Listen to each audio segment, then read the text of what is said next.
Salut, aujourd'hui nous commençons avec le Muséum d'Histoire Naturelle où je vais vous présenter un vieux copain à moi, et je l'ai vu la première fois il y a 20 ans, ça fait 140 ans qu'il est ici, prisonnier, c'est un Chinois, un Chinois prisonnier à Paris, ici juste dessous.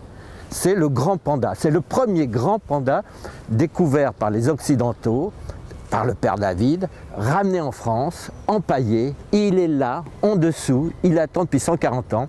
Et c'est, bon, vous allez le voir, il est un peu jauni, mais vous verrez, c'est extraordinaire. Suivez-moi.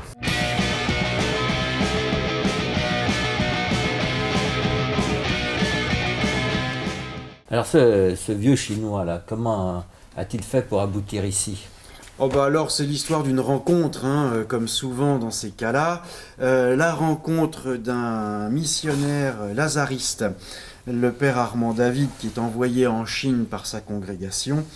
Mais Armand David a vraiment la nature chevillée au corps. Alors j'ose pas vous dire qu'il aura manié autant le fusil que le goupillon, mais en tout cas le muséum lui doit des milliers de spécimens et des milliers de plantes qu'il a collectées en Chine durant les 6-8 ans qu'il y a passé. D'accord. Donc ça, finalement, ce panda, il est le premier à avoir rapporté un panda en Europe. Alors, en 1869, effectivement, Armand David se trouve dans le Sichuan, une région assez montagneuse finalement de la Chine, et puis les paysans locaux lui font part d'un ours qu'on trouve dans les montagnes. Il voit tout d'abord un carré de peau blanc et noir chez un paysan. Il se dit, c'est quand même bizarre cette histoire-là. Il écrit à Mine Edwards, qui était à ce moment-là le directeur du muséum, qui lui dit, écoutez, essayez de vous en procurer.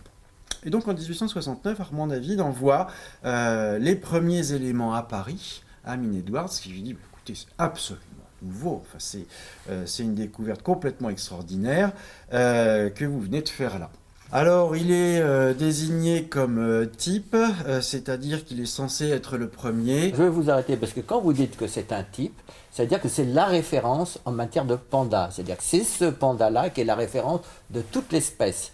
Et c'est même pour ça, je crois qu'aujourd'hui encore, des Chinois, des scientifiques chinois viennent l'examiner. Un type, c'est effectivement le type dit porte-nom. C'est le spécimen de référence, que ce soit en botanique ou en zoologie, le spécimen de référence sur lequel on appuie la nouvelle espèce. En gros, c'est, écoutez, voilà, moi j'ai trouvé une nouvelle espèce qui s'appelle comme ci et comme ça, et je vous le prouve en vous le montrant. D'accord, donc ça, c'est le crâne de madame. C'est le crâne, comme ça, ici. Et on voit très bien, sur les dents, on a une dentition omnivore type, en général ursidée, au sens extrêmement large, mais on a cette conformation de la dent qui permet de broyer les bambous. Et là, qui est absolument unique. Merci Jacques.